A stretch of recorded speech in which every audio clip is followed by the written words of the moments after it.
وأشهد أن محمدا عبده ورسوله كلوا واشربوا ولا تسرفوا إنه لا يحب المسرفين صدق الله العلي العظيم وصدق رسوله النبي الأمين المكين المتين الكريم ونحن على ذلك من الشاهدين والشاكرين والحمد لله رب العالمين۔ آئیے سب سے پہلے نبی مکرم شافع معظم صلی اللہ علیہ وسلم کی بارگاہ میں ہدیہ درود پیش کریے۔ اللهم صل على سيدنا مولانا محمد وعلى آل محمد كما تحب وترضى بهم صلی اللہ علیہ وسلم۔ نبی کے رسول اللہ صلی اللہ علیہ وسلم رسول اور آل رسول پر ایک مرتبہ باز بلند درود شریف پڑھیے۔ اللهم صل على سيدنا مولانا محمد وعلى آل محمد جد الحسن والحسین وعلى آل سيدنا مولانا محمد جد الحسن والحسین۔ حضرات محترم، پر تکلف یعنی بنا کسی ہچکچاہٹ و شرماہٹ کے، اس کو اردو میں پر تکلف کہتے ہیں۔ اور مرغن غذا، مرغن مطلب جس میں زیادہ تیل گھی وغیرہ ہو، یعنی پر تکلف اور مرغن غذاؤں کا استعمال انسانی صحت کے لیے مضر اور نقصان دہ ہے۔ یہی وجہ ہے کہ دین اسلام نے رہن سہن اور زیب و زینت کے ساتھ ساتھ غذا کے معاملے میں بھی سادگی اختیار کرنے کی ہمیں تلقین فرمائی ہے۔ مصطفیٰ جان رحمت صلی اللہ تعالیٰ علیہ وسلم کی سیرت مبارکہ کا مطالعہ کرنے سے پتہ چلتا ہے کہ رسول اکرم صلی اللہ علیہ وسلم کی غذا بہت سادہ اور سمپل تھی۔ حضرت سیدنا سہل بن سعد رضی اللہ تعالیٰ عنہ فرماتے ہیں کہ حضور نبی کریم صلی اللہ علیہ وسلم نے بعثت سے لے کر، یعنی اپنی ظاہری زندگی شروع کرنے سے اپنی وفات ظاہری تک کبھی چھلنی نہیں دی۔ چھلنی جیسے کہ ہمارے گھروں میں پہلے آٹا چھاننے کے لیے ہوتی تھی، اب تو ڈائریکٹ آٹا ہمارے گھر آ جاتا ہے۔ جب ہم چکی سے آٹا پیس کے لاتے تھے، گیہوں پسا کے لاتے تھے، تو اس کو ایک چھلنی سے چھانا جاتا تھا تاکہ جو اس کا جتنا موٹا غبار ہو وہ سب نکل جائے۔ تو حضرت سعد سے یہ روایت ہے کہ نبی کریم صلی اللہ علیہ وسلم نے کبھی چھلنی نہیں دی تھی۔ حضرت سیدنا ابو حازم رضی اللہ تعالیٰ نے دریافت کیا، پھر آپ لوگ بغیر چھلنی کے کس طرح جو کھا لیتے تھے؟ اس وقت کیا کہ جو کا آٹا زیادہ استعمال ہوتا تھا۔ تو حضرت سیدنا سہل بن سعد رضی اللہ تعالیٰ نے فرمایا، ہم جو کو پیستے اور اس کے چھلکے کو پھونک مار کر اڑا دیتے اور جو بچ جاتا اس کی روٹی بنا کر کھا لیتے۔ بنا چھنا آٹا غذائیت کے اعتبار سے زیادہ مفید ہے۔ آج آپ دیکھیں کہ جو ہارٹ پیشنٹ ہو اس کو ڈاکٹر یہ خود بتاتے ہیں کہ آپ ملٹی گرین آٹا استعمال کریں، یعنی ہم جو یہ ابھی بازاروں سے آٹا خرید کے لاتے ہیں اس میں زیادہ میدا اور کیمیکل وغیرہ ہوتا ہے، اور جو موٹا آٹا ہوتا ہے وہ غذا کے لیے، ہماری صحت کے لیے بہت زیادہ مفید ہے، لیکن آٹے کو چھان کر استعمال کرنا بھی جائز ہے۔ حضرت سیدنا امام غزالی فرماتے ہیں کہ چھلنی کا مقصد غذا کو صاف کرنا ہے، لہٰذا آٹے کو چھان کر استعمال کرنا جائز ہے جب تک کہ حد اعتدال سے نہ گزر جائے۔ ایک حد ہے کہ زیادہ پتلا نہ ہو جائے۔ اس کے علاوہ کھجور، روغن زیتون، زیتون کا تیل، دودھ، شہد، کدو شریف اور جو کی روٹی جیسی سادہ اور غذائیت بخش اشیاء، یعنی ایسی چیز جو ہمارے صحت و جسم کے لیے مفید ہو، سرکار دو عالم صلی اللہ علیہ وسلم کو بہت مرغوب تھی، پسندیدہ تھی۔ حضرت سیدنا انس بن مالک رضی اللہ تعالیٰ عنہ فرماتے ہیں کہ میں حضور نبی کریم صلی اللہ علیہ وسلم کے ساتھ ایک دعوت میں گیا، میں نے دیکھا کہ حضور پیالے کے کناروں سے کدو کے قطلوں یعنی اس کے ٹکڑوں کو تلاش فرما رہے ہیں۔ اس روز سے میں کدو شریف کو بڑا پسند کرتا ہوں۔ سرکار دو عالم صلی اللہ علیہ وسلم کی غذا میں سادگی کا یہ عالم تھا کہ کھانے کے وقت جو چیز موجود ہوتی وہی تناول فرما لیتے، کھا لیتے اور اللہ کا شکر ادا کرتے۔ حضرت سیدنا عبداللہ بن سلام رضی اللہ تعالیٰ عنہ سے روایت ہے کہ سرور کونین صلی اللہ علیہ وسلم نے جو بھی روٹی کا ٹکڑا لیا اس پر کھجور رکھی اور فرمایا حاضی ادام و حاضر، یہ اس کا سالن ہے۔ عزیزان محترم، حضور نبی کریم صلی اللہ علیہ وسلم کی اتباع و پیروی میں صحابہ کرام و تابعین رضی اللہ تعالیٰ عنہ بھی انتہائی سادہ غذا تناول فرمایا کرتے تھے۔ حضرت سیدنا عبداللہ بن عمر رضی اللہ تعالیٰ عنہ فرماتے ہیں کہ امیر المومنین حضرت سیدنا عمر فاروق رضی اللہ تعالیٰ عنہ ہمارے پاس تشریف لائے تو ہم دسترخوان پر بیٹھے تھے، میں نے مجلس کے درمیان سے آپ کے لیے جگہ بنا دی۔ حضرت سیدنا عمر فاروق نے تشریف فرما ہونے کے بعد بسم اللہ شریف پڑھی اور ایک لقمہ لیا، پھر دوسرا، اور ساتھ ہی فرمایا کہ کھانے میں گوشت کی چکناہٹ کے علاوہ بھی کوئی اور چکناہٹ معلوم ہوتی ہے۔ حضرت سیدنا عبداللہ بن عمر رضی اللہ تعالیٰ عنہ نے عرض کی، یا امیر المومنین، آج میں بازار گیا اور ایک فروا جانور یعنی ایک موٹے جانور کا گوشت خرید کر لاؤں، مگر وہ بہت زیادہ مہنگا تھا، لہٰذا میں نے دبلے جانور کا گوشت خرید لیا اور اس پر 1 درہم کا گھی ڈال دیا، کیونکہ میں چاہتا تھا کہ گھر کے ہر فرد کے حصے میں کچھ نہ کچھ آئے۔ تو یہ سن کر حضرت سیدنا عمر فاروق رضی اللہ تعالیٰ عنہ نے فرمایا کہ ہم نے جب بھی حضور نبی کریم صلی اللہ علیہ وسلم کی موجودگی میں کھانا کھایا تو ایک ہی چیز کھائی، اگر کوئی دوسری چیز ہوتی تو اسے صدقہ کر دیا کرتے تھے۔ حضرت سیدنا عبداللہ بن عمر رضی اللہ تعالیٰ عنہ نے عرض کی، اے امیر المومنین، ابھی تو آپ تناول فرما لیجئے، میرے پاس بھی یہ دونوں چیزیں کبھی اکٹھے استعمال نہیں ہوئی ہے، صرف آج ہی ایسا ہوا ہے۔ حضرت سیدنا عمر فاروق نے فرمایا، میں یہ کھانا نہیں کھاؤں گا۔ حضرت سیدنا شرح بن مسلم رضی اللہ تعالیٰ عنہ رحمۃ اللہ علیہ فرماتے ہیں کہ امیر المومنین حضرت سیدنا عثمان غنی رضی اللہ تعالیٰ عنہ کو امیروں والا کھانا کھلاتے اور خود گھر جا کر سرکہ اور زیتون پر گزارا کرتے تھے۔ حضرت سیدنا نعیم بن سلامہ رحمۃ اللہ علیہ فرماتے ہیں کہ میں نے حضرت سیدنا عمر بن عبدالعزیز رضی اللہ تعالیٰ عنہ کی خدمت میں حاضر ہوا تو دیکھا کہ آپ ابلے ہوئے لہسن اور زیتون کے تیل نمک کے ساتھ تناول فرما رہے ہیں، یعنی کھا رہے ہیں۔ حضرات محترم، اگر ہم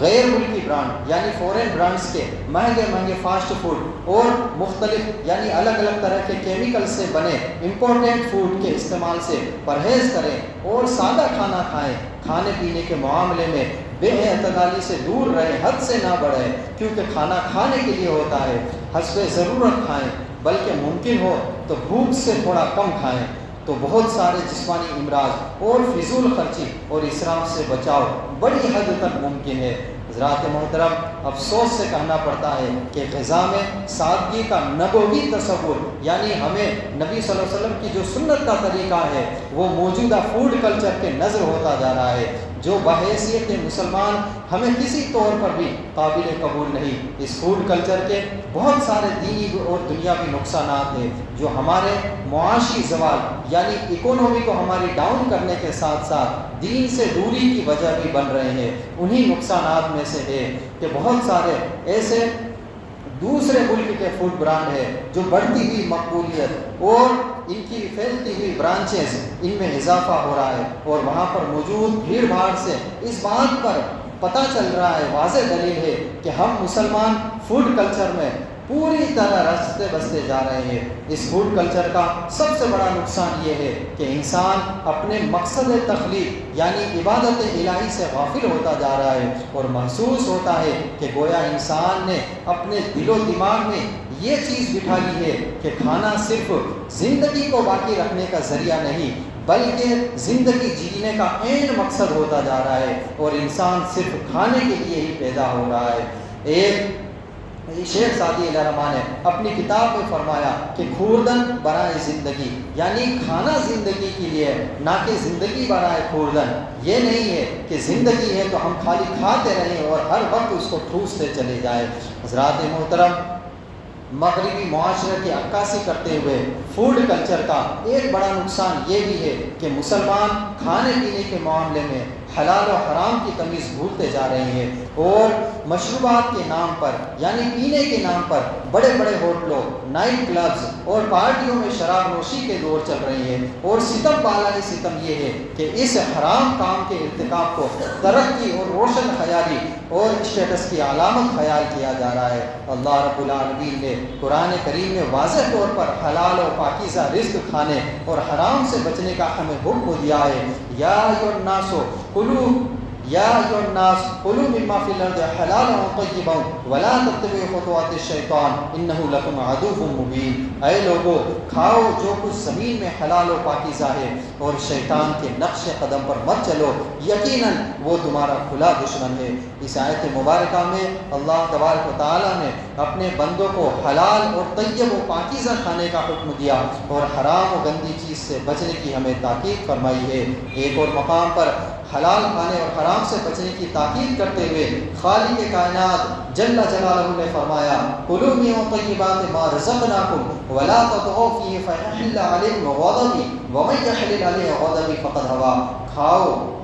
جو پاک چیزیں ہم نے تمہیں روزی دی ہے اور اس میں زیادتی نہ کرو کہ تم پر میرا غضب اترے، اور جس پر میرا غضب اترا یقیناً وہ ہلاک ہو گیا۔ یعنی مقرر کی ہوئی حد سے تجاوز مت کرو، آگے مت بڑھو، ضرورت مندوں کو بھوکا چھوڑنا، رزق کو ضائع کرنا، برباد کرنا اور حلال و حرام میں فرق نہ کرنا، یہ سب حد سے آگے بڑھنے والے ہیں، تجاوز کرنا ہے۔ اور ہمارے یہاں ہوٹلوں شادی ہالز میں لاکھوں روپے دے کر بنوائے گئے طرح طرح کے قسم کے کھانے ضائع کرنا ایک عام سی بات بن چکی ہے، جو سراسر حرام کام ہے اور اللہ تعالیٰ کے غضب کو دعوت دینے کے مترادف ہے۔ محترم بھائیوں، فضول خرچی اور اسراف بھی فوڈ کلچر کے بہت بڑے نقصانات میں سے ایک ہے۔ مشہور سیاحتی مقامات اور ہوٹلوں پر جا کر ہزاروں لاکھوں روپے کے ایک وقت کے کھانے پر صرف اس لیے خرچ کر دیتے ہیں کہ کھانا کھاتے ہوئے ایک ویڈیو بنا کر سوشل میڈیا پر اپلوڈ کر سکے تاکہ زیادہ سے زیادہ لائکس اور شیئر حاصل ہو، فیس بک پر وائرل ہو سکے، دوستوں کے سامنے اپنی مالداری کو ہم ظاہر کر سکیں اور بطور فخر یہ کہہ سکیں کہ ہم نے فلاں مشہور ریسٹورینٹ یا ہوٹل میں کھانا کھایا ہے۔ یاد رکھیں،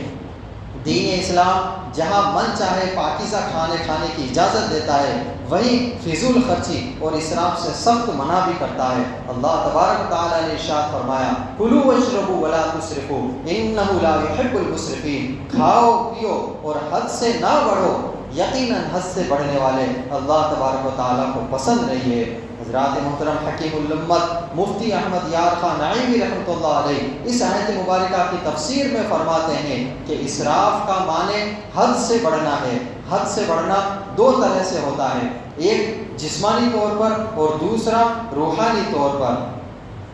اور اسی لیے گناہ کو بھی اسراف کہا جاتا ہے۔ ربنا اغفر لنا ذنوبنا واسرافنا فی امرنا، یہاں دونوں طرح کے اسراف مراد ہو سکتے ہیں، جسمانی بھی اور روحانی بھی، اور اس کا تعلق لباس یعنی جو کپڑے ہم پہنتے ہیں، غذا، پانی سب سے ہے۔ لہذا اسراف کی بہت سی تفسیریں ہیں۔ پہلی، حلال چیزوں کو حرام جاننا، دوسرا حرام چیزوں کا استعمال کرنا، تیسرا ضرورت سے زیادہ کھانا پینا یا پہننا، چوتھا جو دل چاہے وہ کھا پی لینا یا پہن لینا، پانچواں دن رات میں بار بار کھاتے پیتے رہنا جس سے ہمارا معدہ خراب ہو جائے اور بیمار پڑ جائے، چھٹا مضر اور نقصان دہ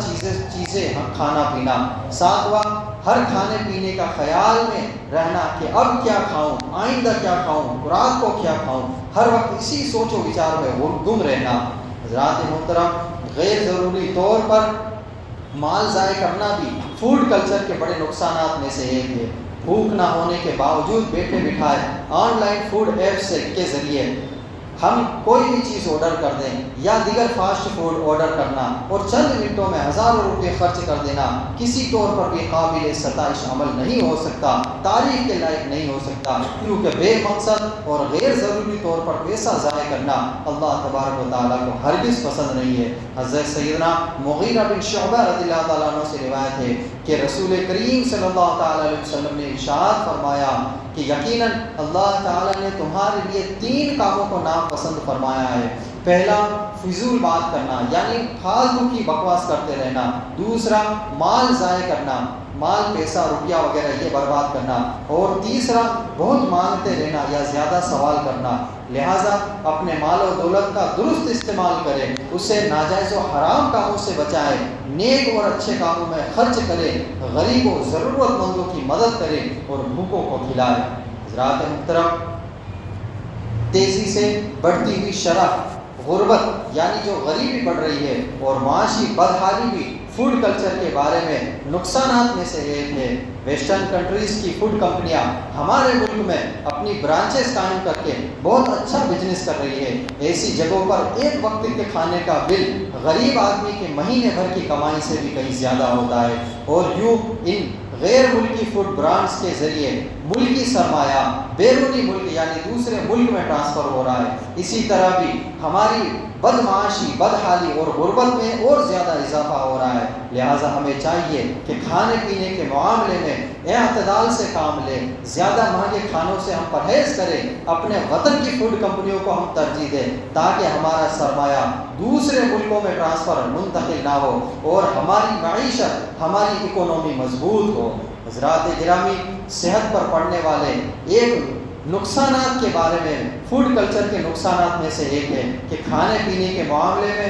آج کل لوگ زیادہ تر رجحان فاسٹ فوڈ کی طرف زیادہ بڑھتا جا رہا ہے۔ یہ کھانے غیر معیاری، غذائیت میں کم مگر انتہائی مہنگے ہوتے ہیں۔ ان کھانوں میں عام طور پر کیلوریز زیادہ ہوتی ہے، اس کی وجہ سے بہت سارے انسانی امراض، جسمانی امراض کا ہمیں سامنا کرنا پڑتا ہے۔ یونیورسٹی آف ٹورنٹو کی ایک ریسرچ کے معاملے میں جس کا نام ماحولیاتی صحت ہے، اس کے تناظر میں یہ بات ثابت ہوئی ہے کہ فاسٹ فوڈ کے لیے استعمال ہونے والے ہمارے ملکوں میں تو نہیں لیکن دوسری کنٹریز میں جو لفافے کھانوں میں استعمال ہوتے ہیں، اس میں لگا ہوا کیمیکل انسانی خون میں آسانی سے منتقل ہو جاتا ہے، اور فاسٹ فوڈ کھانے کی بدولت کولیسٹرول میں اضافہ اور ہارمونز میں تبدیلی سمیت صحت سے متعلق بہت سارے مسائل جنم لیتے ہیں۔ تھوریکس میں شامل ایک بڑے بین الاقوامی مضمون کے مطابق ایک افراد جو فاسٹ فوڈ کھانا پسند کرتے ہیں، ان میں دمہ یعنی استھما اور الرجی کی بیماریاں زیادہ ہوتی ہے۔ محترم عزیزوں اور بھائیوں، فاسٹ فوڈ سمیت تمام مرغن یعنی جس میں تیل اور چکناہٹ زیادہ ہو اور پرتکلف کھانا یعنی زیادہ کھانا ہماری صحت کے لیے بہت بڑا خطرہ ہے۔ لہٰذا ضرورت اس حکم کی ہے، اس کام کی ہے کہ ہم سنت نبوی کی پیروی کرتے ہوئے غذا میں سادگی اور سمپلٹی استعمال کریں اور سنت کو اپنا تصور بنائیں۔ ہوٹلوں کی بجائے صاف ستھرے، سادہ اور صحت بخش گھریلو کھانوں کو ہم زیادہ ترجیح دیں۔ تازہ سبزیوں، پھلوں، دودھ اور غذائیت سے بھرپور دوسری تمام چیزوں کا ہم استعمال کریں۔ فاسٹ فوڈ سے مکمل طرح سے ہم پرہیز کریں اور ویسٹرن اسٹائل کے فوڈ کلچر سے نجات حاصل کریں۔ غیر ملکی فوڈ برانڈ سے جگہ ہم اپنے ملک کی بنی ہوئی چیزیں یا اپنے گھر کی بنی ہوئی چیزوں کو زیادہ ترجیح دیں تاکہ ملک کی اکانومی کو سہارا ملے، غربت میں بھی کمی ہو اور ہمارے مسلمان بھائیوں کو روزگار بھی میسر آئے۔ حضرات محترم، اسلام ایک ایسا مذہب ہے جو ہر طرح سے ہماری رہنمائی کرتا ہوا نظر آتا ہے۔ ہمیں کس طرح سے زندگی جینی ہے، ہمیں کس طرح سے اپنا لباس پہننا ہے، ہمیں کس طرح سے کھانا کھانا ہے، دوسروں کا حق کیسے ادا کرنا ہے۔ اگر ہم عمل کرنا چاہیں اور ہمیں ہی عمل کرنا ہے اس پر تاکہ ہم یہ جان سکیں کہ ہمارے اسلام نے اور سنت نبوی نے ایک صحت مند زندگی گزارنے کے لیے ہمیں کس طرح سے آمادہ کیا ہے۔ ہم اس سنت نبوی کو دیکھیں تو آج کل بہت سے لوگ جو ہارٹ پیشنٹ وغیرہ یا دوسری بیماریوں میں ملوث ہے، وہ ڈاکٹروں کے کہنے کے بعد اس طرح کی غذا استعمال کرتے ہیں۔ اللہ تبارک و تعالیٰ اپنے حبیب کریم صلی اللہ علیہ وسلم کے صدقے میں ہماری دعائیں اپنی بارگاہ بےکس پناہ میں قبول فرمائے اور ہمیں ایک صحت مند زندگی جینے اور دین کے مطابق عمل کرنے کی توفیق رفیق عطا فرمائے۔ استغفر اللہ ربی من کل ذنب اذنبت واتوب الیہ وآخر دعوانا الحمد للہ۔